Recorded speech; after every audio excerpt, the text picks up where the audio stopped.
उस पर धमकी देके स्वाति मालीवाल जी से शायद ये करवाया गया है। स्वाति मालीवाल जी के कॉल रिकॉर्ड्स की जांच होनी चाहिए। हमें ये विश्वसनीय सूत्रों से पता चला है कि पिछले कुछ महीनों से वो लगातार भारतीय जनता पार्टी के नेताओं से संपर्क में हैं।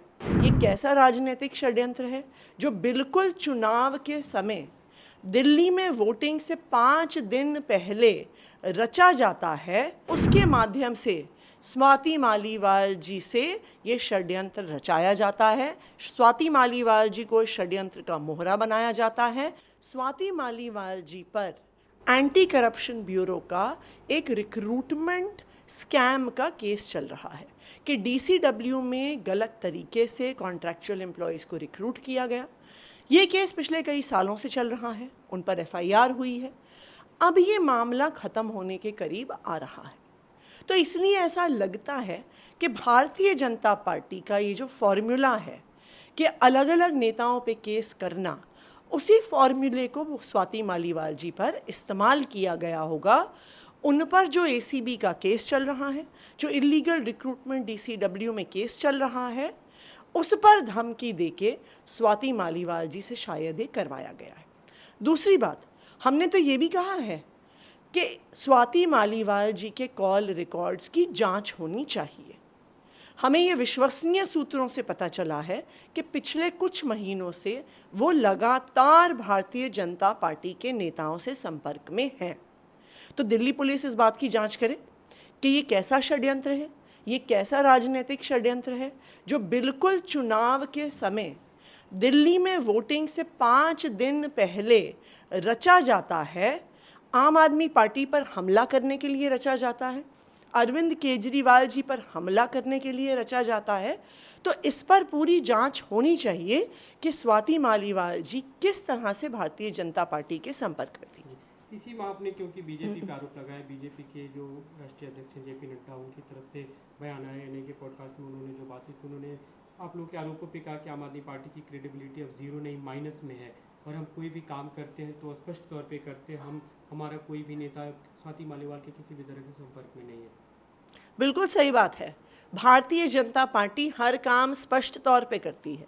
वो ईडी को नेताओं के पीछे स्पष्ट तौर पर लगाती है, वो सीबीआई को विपक्ष के नेताओं के पीछे लगाती है, वो इनकम टैक्स डिपार्टमेंट को विपक्ष के नेताओं को पीछे लगाती है, वो एसीबी को विपक्ष के नेताओं के पीछे लगाती है।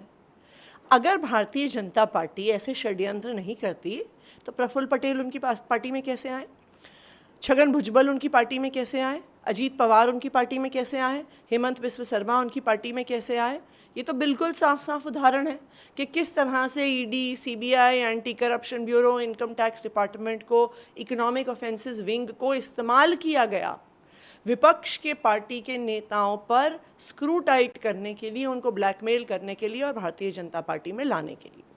उसी तरह से स्वाति मालीवाल जी वाले मामले में भी बिल्कुल यही फॉर्मूला अपनाया गया है। स्वाति मालीवाल जी पर केस होता है, एंटी करप्शन ब्यूरो द्वारा होता है, एफआईआर होती है, उसकी जांच हो रही है और उसके माध्यम से स्वाति मालीवाल जी से ये षड्यंत्र रचाया जाता है। स्वाति मालीवाल जी को इस षड्यंत्र का मोहरा बनाया जाता है, जस्ट चुनाव से पहले बनाया जाता है।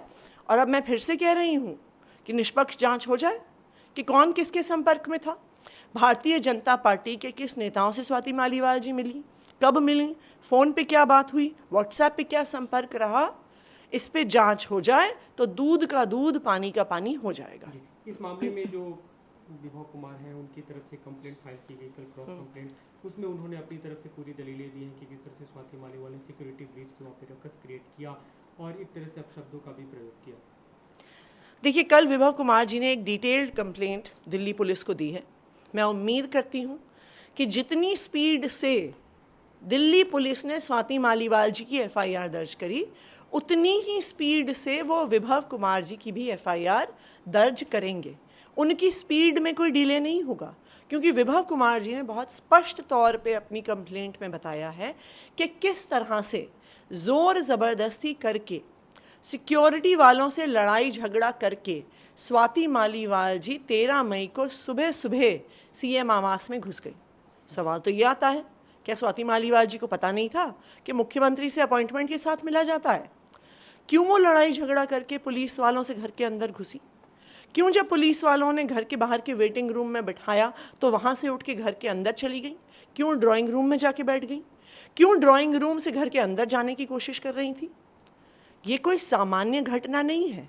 क्या मुख्यमंत्री आवास बिना अपॉइंटमेंट के जाइए, घर के अंदर घुस जाइए, घर के अंदर के हिस्से में जाने की कोशिश करिए, और ये साफ साफ दिखाता है कि ये साजिश विभव कुमार के खिलाफ नहीं है, ये साजिश अरविंद केजरीवाल जी के खिलाफ रची गई थी। अरविंद केजरीवाल जी स्वाति मालीवाल जी से मिले नहीं, इसलिए वो आरोपों से बच गए। वरना हो सकता था कि अगर 13 मई की सुबह को वो स्वाति मालीवाल जी को मिल लेते तो आज जो आरोप विभव कुमार पे लग रहे हैं, हो सकता है वो अरविंद केजरीवाल पे लगे होते। इस मामले में कल वहाँ पे पुलिस भी पहुंची थी, दिल्ली पुलिस, स्वाति मालीवाल को भी बुलाया गया था, सीन भी क्रिएट किया गया, फॉरेंसिक टीम पहुंची थी। आपको क्या लगता है कि जांच किस दिशा में जाएगी?